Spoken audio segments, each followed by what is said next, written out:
सातवाहन और कलिंग के खारवेल का युद्ध प्राचीन विदर्भ क्षेत्र, जो आज के नागपुर के आसपास स्थित था, भारतीय इतिहास में एक महत्वपूर्ण राजनीतिक और सामरिक केंद्र रहा है। सातवाहन वंश के शक्तिशाली शासक सतकर्णी प्रथम और कलिंग के महान राजा खारवेल के बीच संघर्ष का उल्लेख प्रमुखतः हाथी गुफा शिलालेख से प्राप्त होता है। इस अभिलेख के अनुसार खारवेल ने अपने राज्यारोहण के दूसरे वर्ष पश्चिम दिशा में एक विशाल सेना भेजी, जिसने कन्नवेणा प्राकृत रूप, जिसे विद्वान कन्नहान गंगा नदी से जोड़ते हैं, तब पहुंचकर असिक नगर में भय उत्पन्न किया। ये क्षेत्र सातवाहन सत्ता के अधीन था, जिससे स्पष्ट होता है कि ये अभियान सीधे सातवाहन प्रभाव क्षेत्र को चुनौती देने के लिए था।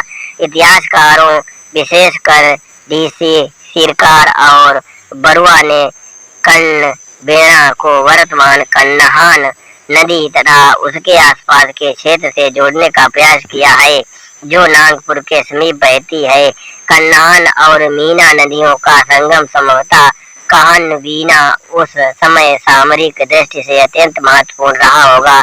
इस क्षेत्र के पास स्थित कामठी और बीना जैसे स्थान आज भी उस प्राचीन भूगोल की स्मृति को जीवित रखते हैं।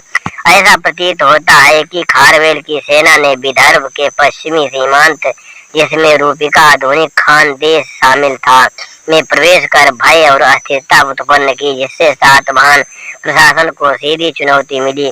दूसरी ओर नाना घाट अभिलेख, जो रानी नागनिका द्वारा उत्कीर्ण कराया गया था, सातकर्णी प्रथम की विजयों का वर्णन करता है। इसमें उल्लेख मिलता है कि सातकर्णी ने पश्चिमी मालवा, अनूप, नर्मदा घाटी और विदर्भ जैसे क्षेत्रों पर विजय प्राप्त की थी और विदर्भ को शुंगों से छीन कर अपने नियंत्रण में लिया था। इससे स्पष्ट होता है कि विदर्भ क्षेत्र उस समय एक विवादित और अत्यंत महत्वपूर्ण भूभाग था, जिस पर विभिन्न शक्तियों का अधिकार स्थापित करने का प्रयास चल रहा था।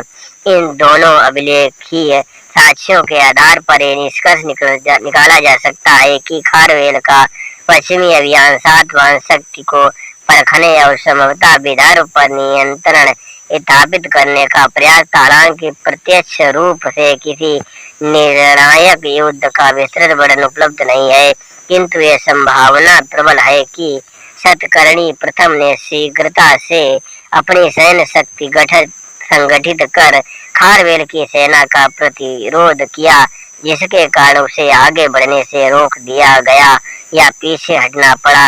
इस प्रकार नागपुर और उसके आसपास का क्षेत्र, विशेषकर कन्नहान बीना संगम, प्राचीन काल में एक महत्वपूर्ण संघर्ष स्थल रहा होगा, जहां दो महान शक्तियों सातवाहन और कलिंग का आमना सामना हुआ।